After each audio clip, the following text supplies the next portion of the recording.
Você não percebe uma predominância de autores à esquerda dentro da universidade e uma falta de autores à direita? Por exemplo, você tá fazendo... Você ainda está lá? Tá, né? Sim. Você faz ciências sociais. Isso. Então, aí a pergunta é, você teve apresentados a você autores considerados autores de direita mesmo? Sei lá, tipo da economia que eu falei, né?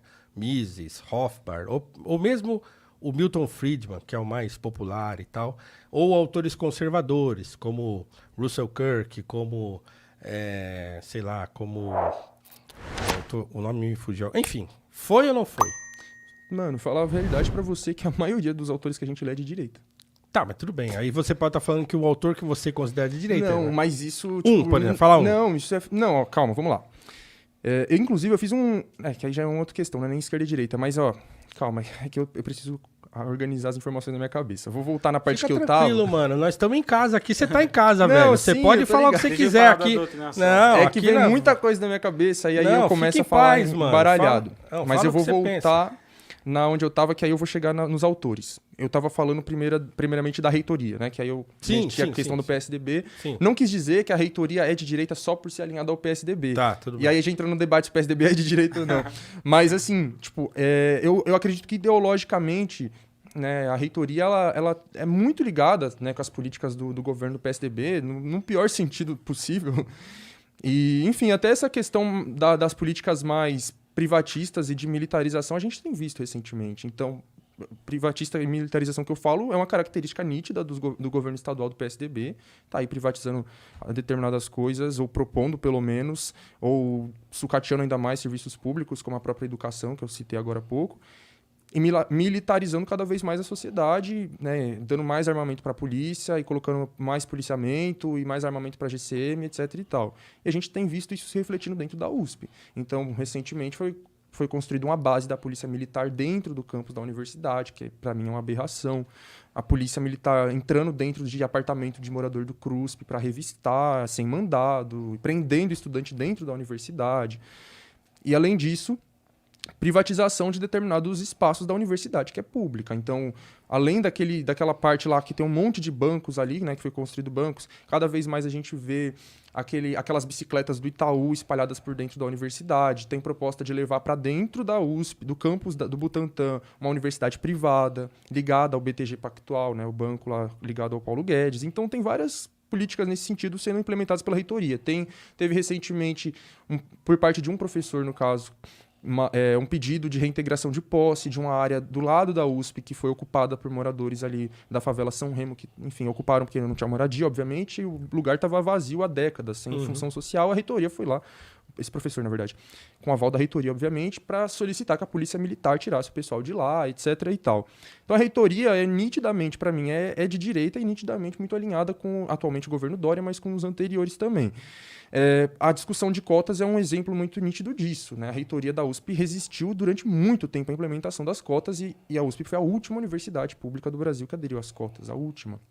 O reitor se recusava a ouvir o movimento negro. Tem vídeos, né, na internet, por exemplo, a Luana Alves, né, a vereadora aqui de São Paulo, negra, pelo PSOL, ela estudou na USP e ela era uma das que estavam lá na luta pela implementação das cotas. Então, ela foi uma daquelas que invadiu uma aula de economia lá para discutir? Foi aquele vídeo daquela aula de economia que eles invadiram lá, querendo falar sobre cota, e aí um carinha branquinho começou a filmar e discutir e tal. Aquele vídeo foi que me projetou. Sim. Por quê? Porque eu vi aquilo e falei, meu Deus, o que tá acontecendo, né? O que esses caras estão aprontando? E eu fiz uma crítica, um post pequenininho, cara, no Facebook, assim, criticando aquela atitude e tal. E aí, um amigo que tinha um podcast na época, ele coordenava um podcast, e ele me chamou pra gravar um podcast com ele. Eu falei, eu não tenho nem o que falar sobre isso, porque eu não tava nem me ligando nesse negócio. Meu assunto era Platão. Né? E aí, assim, de repente, eu me vi tendo que voltar a estudar coisas que eu tinha estudado quando eu era adolescente, coisas que eu tinha lido há muito tempo atrás, eu tive que voltar a essa leitura. Então, hoje, se eu trato dessas coisas de questões raciais brasileiras e tal, e não sei o quê, foi por conta desse vídeo. Porque ele que me fez ir participar desse podcast, e aí eu participei, aí viralizou, um monte de gente gostou e tal, e aí eu falei, caramba, mas eu falei coisas óbvias, que eu falo sempre, né? Bom, se não tem ninguém falando desse jeito, eu vou falar eu, né? E aí eu comecei, mas foi exatamente com um vídeo desses aí, do movimento entrando numa aula da USP para discutir cota. Só um adendo, assim, eu questiono muito essa questão da galera falar que as universidades são doutrinação comunista, porque eu acho que quem critica isso está olhando só para uma ou outra experiência de universitária, tipo, da capital, tá ligado? Tipo, eu me formei lá no interior, como eu falei, e eu não li um autor marxista na minha faculdade, cara. Não li um. A gente, principalmente pela minha formação ser de mercado, de propaganda, a gente vai falar de economia de mercado, a gente vai falar de estudo de mercado, a gente fala de todas essas coisas.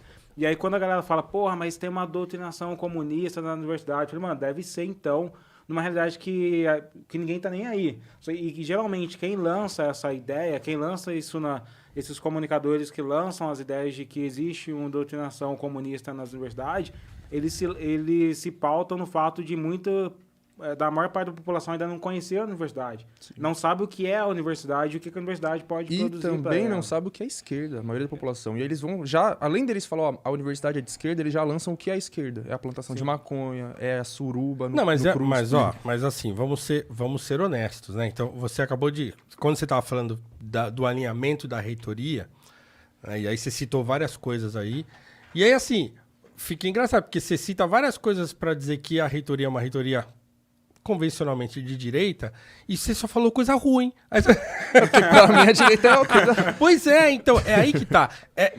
Olha assim, atenção dizer. você que tá aí em casa. Esse podcast, ele serve também pra gente tentar desconstruir essa coisa de que se você não é... Se você é de esquerda, tudo que é direita é demônio, sim, e se você é de direita, tudo de esquerda é demônio. Então, quer dizer... É isso também. Então, é claro que você tem uma visão específica a respeito da direita, e pra você a direita, igual você falou, é ruim. Agora, eu sou um cara de direita. Eu não quero ser um cara ruim pra você. Entendeu? Eu quero poder sentar com você, conversar, como eu faço com a Lê. Sim. A gente diverge numa porrada de coisa. Mas a gente concorda numa porrada de coisa. E a gente, valoriza pra caramba isso, velho. Porque é isso que importa, né? No fim das contas, nós estamos na mesma, né? Sim. Por exemplo, a gente fica se digladiando, se arrebentando, e esses caras que você tem bronca, eu também tenho, velho. Entendeu? Por quê? Porque esses caras também não me representam. Sim. É aí que tá. Então, talvez, o que falta é, pra uma parte da direita, conhecer o que seria, sei lá, uma esquerda que você possa dialogar, e o pessoal da esquerda conhecer uma direita com quem possa dialogar. Por quê? Se nós vivemos numa democracia, a gente vai precisar se aceitar e dialogar. Né? Senão não faz sentido, né? Por exemplo, Paulo, existe um ponto que... Nossa, pode ser uma polêmica eu perguntar isso, assim, mas a universidade ela não pode definitivamente ter um espaço que seja privatizado. Qual que é a sua visão sobre isso? Porque, por exemplo, eu dou aula em universidade particular e eu estudei em universidade particular. Não existe algo que uma empresa possa fazer que possa ser benéfico para a comunidade, na sua visão, dentro da USP, por exemplo?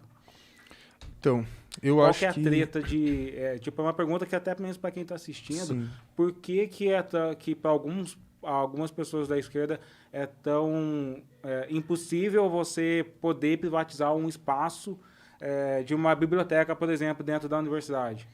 Tá. Eu acho que, assim, para mim, e obviamente ele vai discordar, você talvez, a privatização em si é ruim, para mim, em qualquer caso. Ah, Thiago, qualquer coisa que queira privatizar para você é ruim? Sim, qualquer coisa.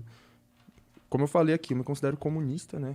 Então, aí já é necessário desconstruir um outro espantalho aí que criaram de que, ele é comunista, então ele quer um Estado controlando tudo. Não, pelo contrário, o comunista quer o fim do Estado. Começa por aí. Claro que a gente vai passar pelo socialismo antes, né? Uma etapa de transição, ainda vai existir o Estado no socialismo. Mas não é isso. Que é, na verdade, onde todas as experiências pararam, né? Ou ainda continuam, mas enfim... porque o comunismo também é uma coisa que vai ser alcançada a muito longo prazo. Mas, enfim. Então, que aí entra sempre nesse debate, né? A privatização versus estatização. Né? E aí, você vai me perguntar, então, mas a estatização... Essa dicotomia, a gente precisa, a resposta ou a gente vai ter totalmente privatizado, ou a gente vai ter um espacinho ali que possa ter uma parceria. É que quando eu falo isso, né, que pra mim toda privatização é ruim, passa a impressão de que, sei lá, toda estatização é boa. Não. Sim. Por quê? Porque eu entendo que esse estado em que a gente vive, ele também é um estado burguês, ele também é um estado controlado pela burguesia, pela elite, assim como as grandes empresas privadas. Então não é como se o estado fosse controlado pela população pobre e trabalhadora, não é. Vou dar um exemplo. Vamos supor que... Como é que é o nome do mano da Black Influence? Nossa, o Rick.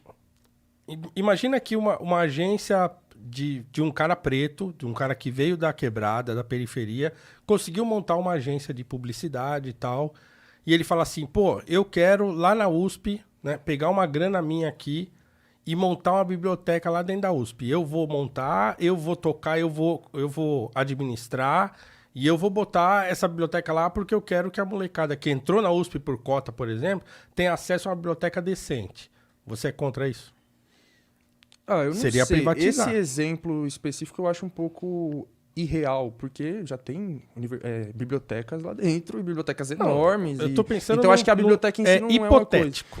Eu não sei responder, porque, tipo assim, a biblioteca, obviamente, ela é uma coisa positiva, né? Mas, como eu falei, é um exemplo que, tipo, não é muito real pra mim, porque não me parece que alguma empresa iria querer construir uma biblioteca dentro da USP, porque os exemplos que a gente tem do que está sendo privatizado, como eu falei, são colocar a bicicleta do Itaú lá dentro. Então, sempre são ligados a grandes empresas e bancos. Essas bicicletas do Itaú não é pra todo mundo usar? Sim, desde que você pague. Não, então, eu não sei como funciona. Você tem que pagar isso? Sim, elas têm, tipo, na Paulista, por exemplo, tá ligado? Sim, não, eu Aquelas já vi, laranja mas lá. eu só não sei se você tem que pagar. Tem. Dentro da USP lá você tem que pagar. Então, como é que paga? Aí você vai num guichê? Eu não sei, eu nunca usei, mas eu acho que é um Eu aplicativo. também não manjo. Ah, é aplicativo. Aí Acho é que é por um sacanagem, porque daí aplicativo. você tá falando, tipo, uma empresa vai lá e usa um espaço público Exatamente. para ganhar um dinheiro que nem tá retornando, que ninguém sabe se está retornando ou se está retornando para os bolsos das pessoas erradas. E é exatamente essa a resposta para a pergunta, acho que praticamente em relação a qualquer coisa, porque é isso, tá ligado? Existe um lugar, um espaço ali que é público, ou seja, ele está sendo gerido com dinheiro público, teoricamente ele deveria estar servindo a população, e aí vai vir uma empresa privada e vai se apropriar daquele, ou de uma parte, ou do todo, e lucrar em cima de um serviço que é público. Então tá gerando lucro privado para um indivíduo ou para uma empresa a partir de algo que é público, tá Se ligado? não gera esse lucro, tipo, lá na minha cidade é comum acontecer o seguinte, tem uma praça que está totalmente devastada porque a prefeitura não dá conta. E aí uma empresa chega e fala, olha, eu vou cuidar dessa praça e vou construir um lugarzinho para as pessoas para poder, para a criançada brincar. E aí, tipo, não tá pagando. Ela usa e ela ganha algum desconto, alguma parada desse sentido. Uma parceria até assim. coloca propaganda no banco, né? No banco da praça, né? A As propaganda pessoas da vão ficar empresa. falando, achando que eu tô defendendo a privatização, mas eu acho que essas perguntas são importantes para quem está assistindo e entender os pontos de discussão que a gente teria aqui, tá ligado? Sim.